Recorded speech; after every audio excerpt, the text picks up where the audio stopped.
Bom dia, pessoal, tudo bem? Como que vocês estão?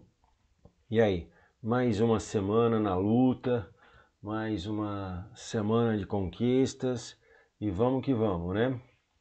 Bom, galera, aquela parte a respeito de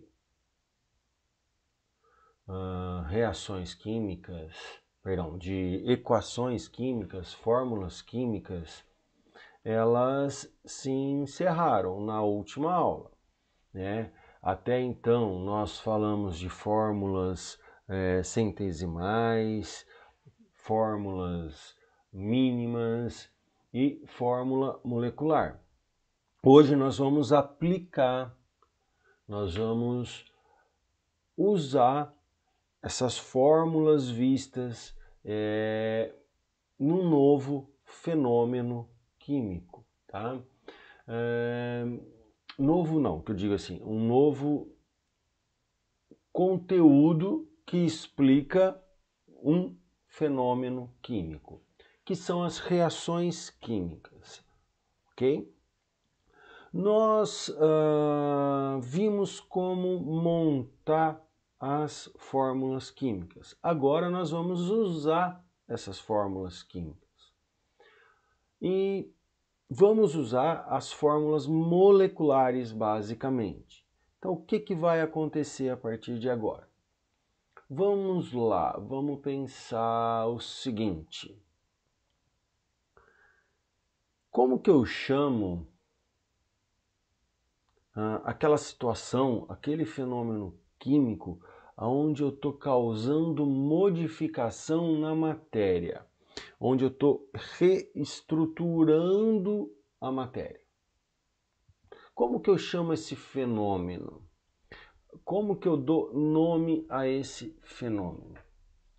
Aliás, o que seria essa reestruturação, essa modificação, essa diferença que acontece na matéria? O que leva a essas alterações? Um exemplo, olha aí, galerinha, veja só um exemplo aqui, ó.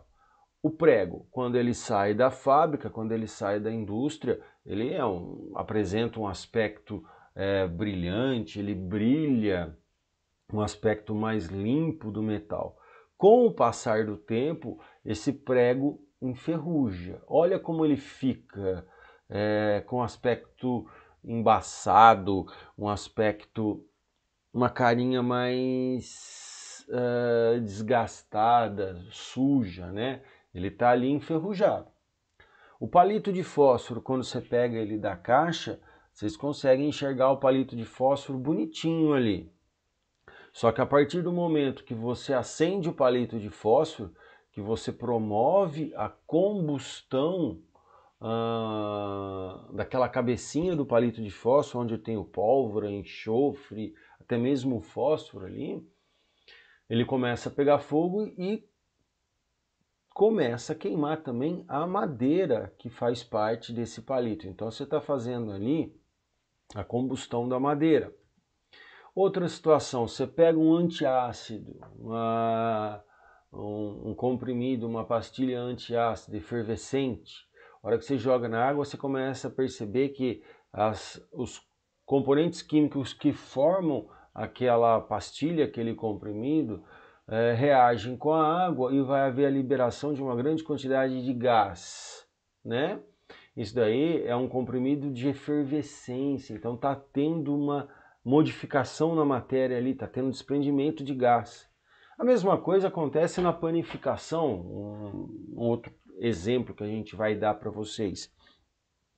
Vocês misturam uma série de ingredientes, esses ingredientes formam o que a gente chama da massa do pão, tá? Essa massa do pão ela vai ter farinha, fermentos, sal, água, leite, mais o ingrediente que você quiser colocar ali, que vão estar se misturando, vão estar se alterando e em seguida ainda você leva para assar. Então você tem realmente modificação de matéria química, matéria em geral nesse caso.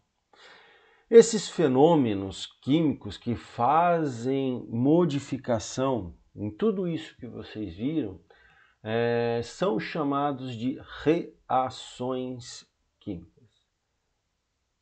Então, a esse fenômeno, a essa modificação da matéria, eu dou o nome de reação química.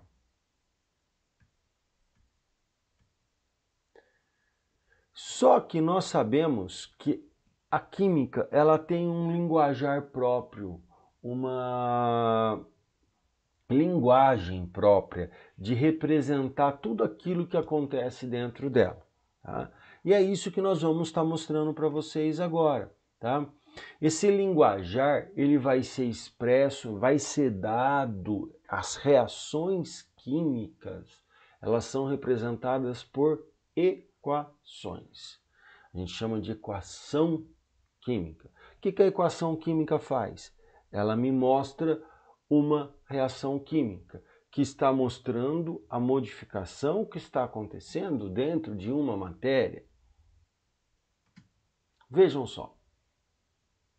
Eu tenho A mais B formando C mais D.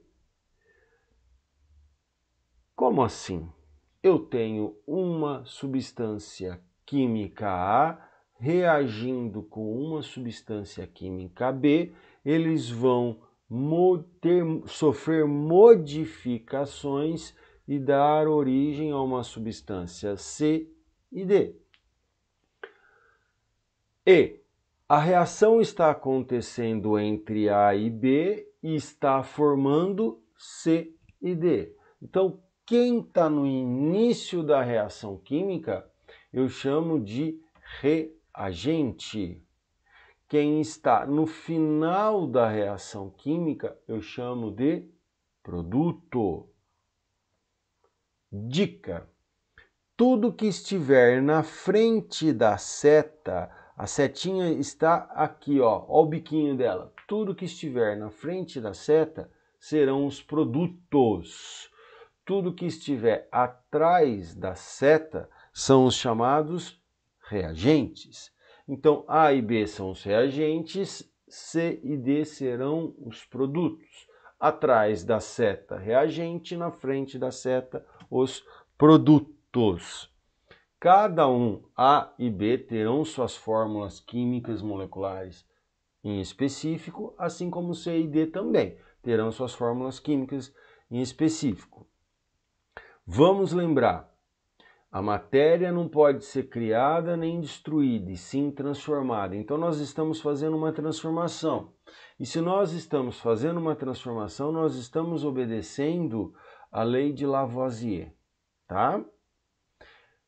E a quantidade de átomos que eu tenho no início da reação será igual à quantidade de átomos que eu terei no final da reação. Certo? Ótimo. Estou com isso obedecendo novamente a lei de Lavoisier. A matéria não pode ser criada nem destruída, e sim transformada. Então eu tenho que ter a mesma quantidade de átomos no início e no fim. E para que isso aconteça, eu vou obedecer outra lei, que já foi comentada com vocês, que é a lei de Proust. Né? O que seria essa lei de Proust? A proporção entre os átomos é dada por coeficientes, por números. Então eu vou ter um númerozinho na frente de A, um númerozinho na frente de B, um númerozinho na frente de C e D. E esses números vão fazer com que a quantidade de átomos no início seja igual à quantidade de átomos no fim. Ótimo!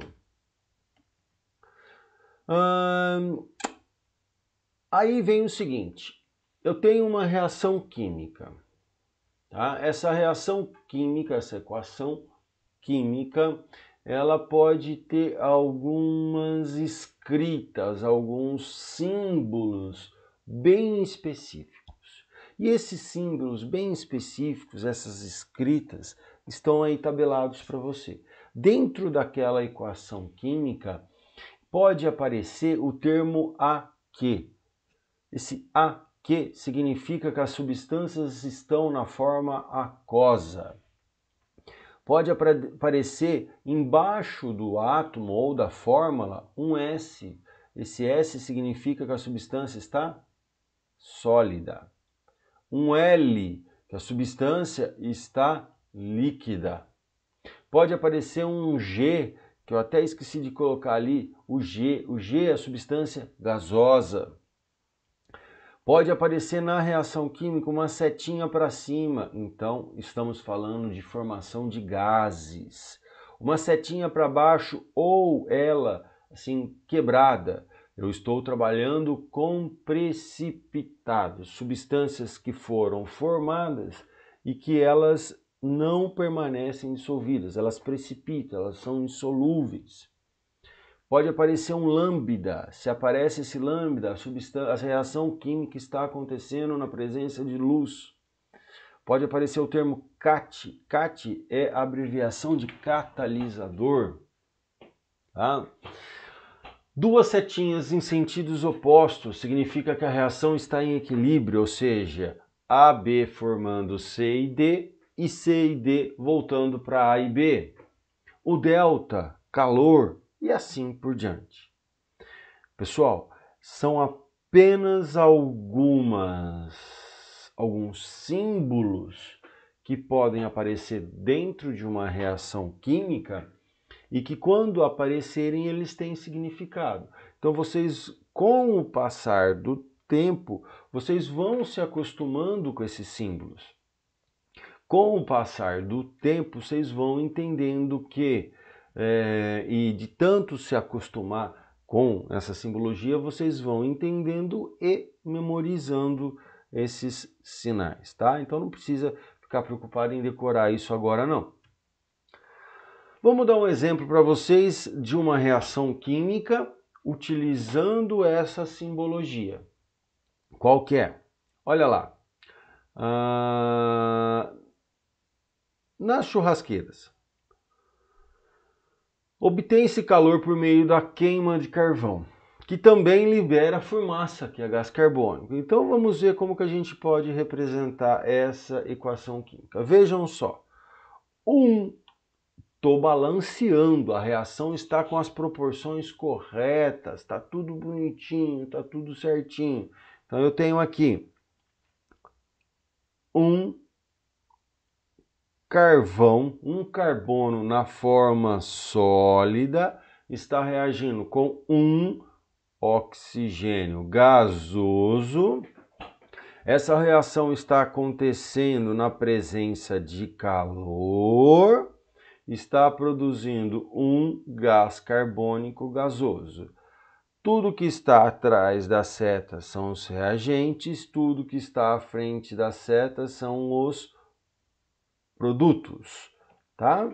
Então isso é uma reação química devidamente representada com todos os seus símbolos.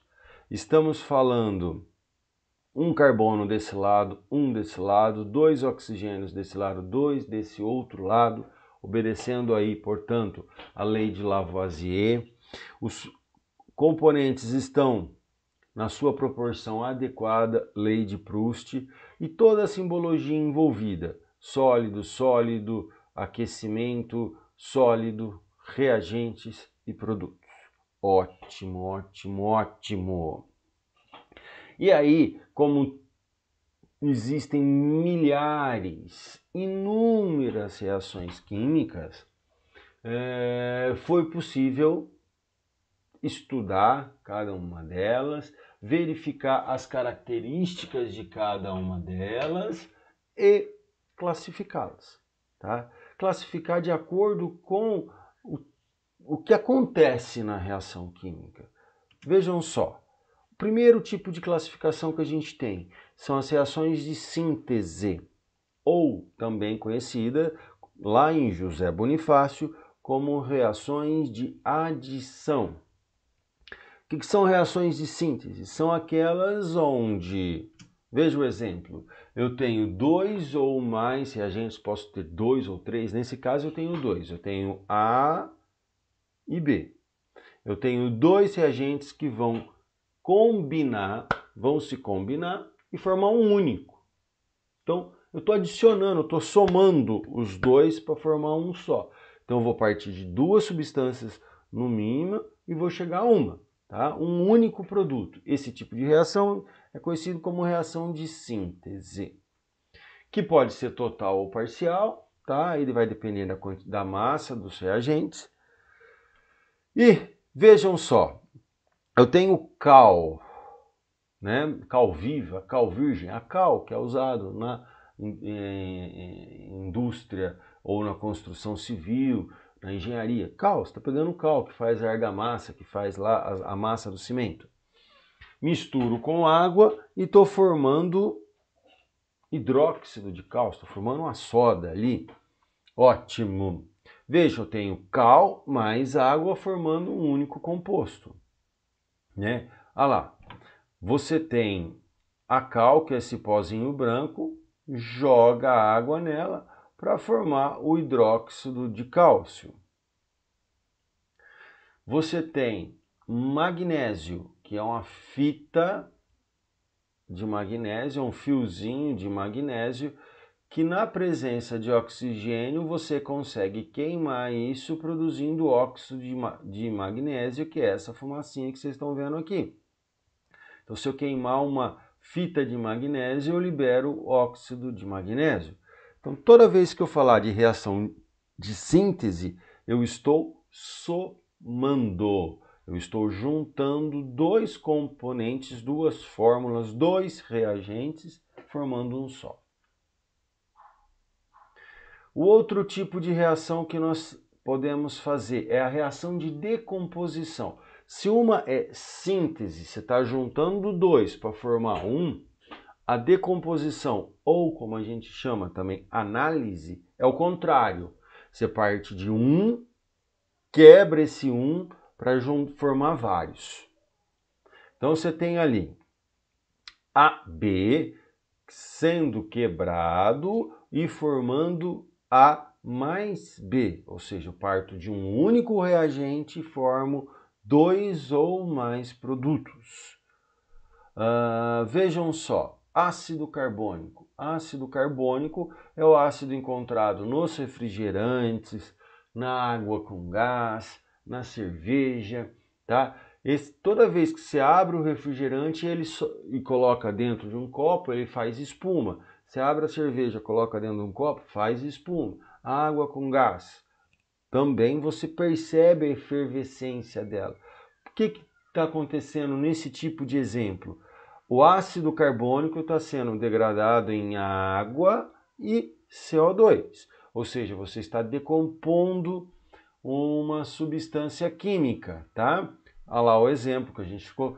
É o que está acontecendo. Você está tendo água e liberação de CO2 na forma de espuma.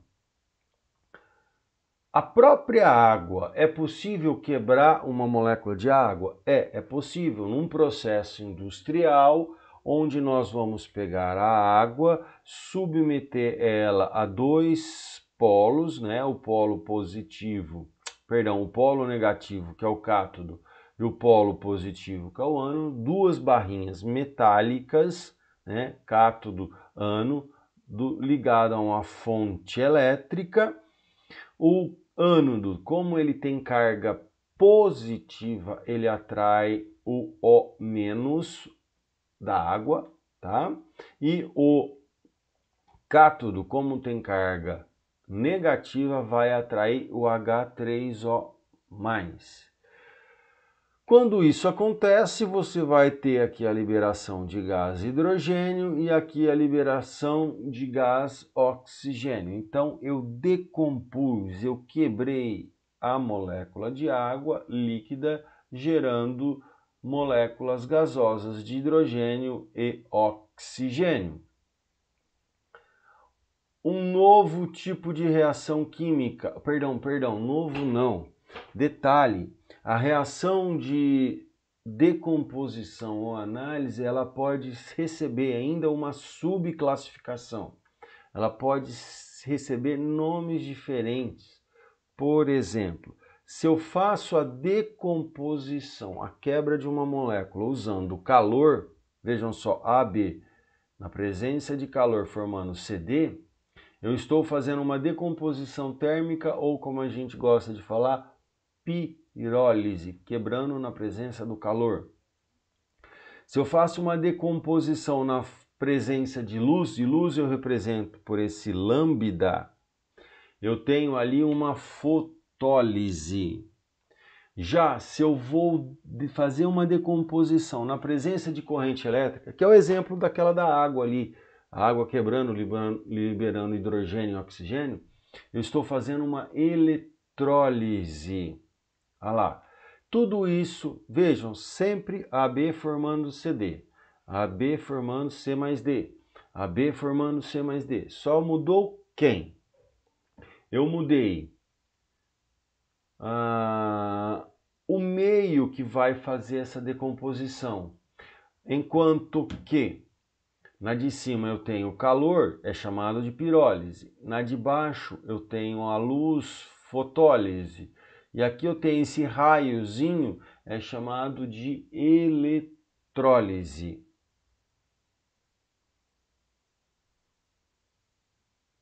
Reações de simples troca ou deslocamento. O que são as reações de simples troca ou deslocamento? Vejam isso daqui. Eu vou ter uma substância simples formada por um só tipo de elemento, um tipo de átomo, e ela vai reagir com uma substância composta. Tá? O que ela vai fazer? Ela vai deslocar um desses átomos da substância composta.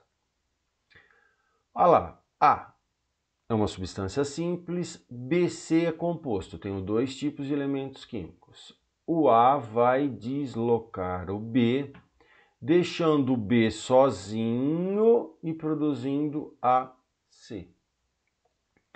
Então, como que a gente lê uma reação como essa? A gente lê o seguinte: o A deslocou o B. Da mesma maneira, B pode reagir com AD, o B desloca D, dando origem a AB e D sozinho. Então eu tenho uma substância simples reagindo contra uma composta. Essa simples desloca um dos elementos da composta, gerando uma nova substância composta e uma nova substância simples. Reação, portanto, de deslocamento ou simples troca. Exemplo. Veja só, eu tenho aqui o sulfato de cobre, é essa solução azulzinha, azul bem clarinha, tá? Dentro do sulfato de cobre eu coloco essa placa de zinco. O que a gente vai notar aqui? Que a placa de zinco, que era prateadinha, ela começa a ficar escura. Por que ela começa a ficar escura? Porque começa a haver nessa placa de zinco a impregnação, a cola, a aderência de cobre metálico e, por sua vez, a solução de sulfato de cobre, que era azulzinho, começa a ficar mais claro, mais incolor. Por quê? Porque eu passo a ter sulfato de cobre, que era azulzinho, passa a ficar mais incolor, porque aqui eu vou ter mais sulfato de zinco. Então, o zinco está deslocando o cobre do sulfato de cobre, dando origem a sulfato de zinco e cobre sozinho. Reação de simples troca ou deslocamento. O mesmo efeito nessa de baixo. Veja, o flúor tira o sódio que está ligado ao cloreto, entra o flúor, tira o cloro que está ligado ao cloreto de sódio, dando origem ao fluoreto de sódio mais Cl2. reação de simples troca ou reação de deslocamento. O que é válido agora é a gente comentar a respeito de uma reação de dupla substituição. Ou, como a gente gosta de falar, reação de dupla troca. Então tem lá adição, decomposição, simples troca e dupla troca. Aqui é aquela reação onde duas substâncias reagem entre si, produzindo duas substâncias novas. Olha o exemplo. AB reagindo com CD, o A entra no lugar do C, por sua vez o C entra no lugar do A. Então, onde eu tinha AB, passo a ter AD. Onde eu tinha CD, passo a ter CD. Exemplo. Cromato de sódio reagindo com ácido nítrico. O sódio entra no lugar com nitrato de prata. Cromato de sódio reagindo com nitrato de prata. O sódio entra no lugar da prata, tá? Formando nitrato de sódio, e a prata entra no lugar do sódio formando cromato de prata. O cromato de prata ele não permanece na solução, ele fica insolúvel, ele não mistura. Como ele é um pouquinho mais pesado, ele vai para o fundo. Então toda vez que você joga, você tem aqui uma solução, nitrato de prata. Você jogou nela cromato de sódio, olha o que acontece.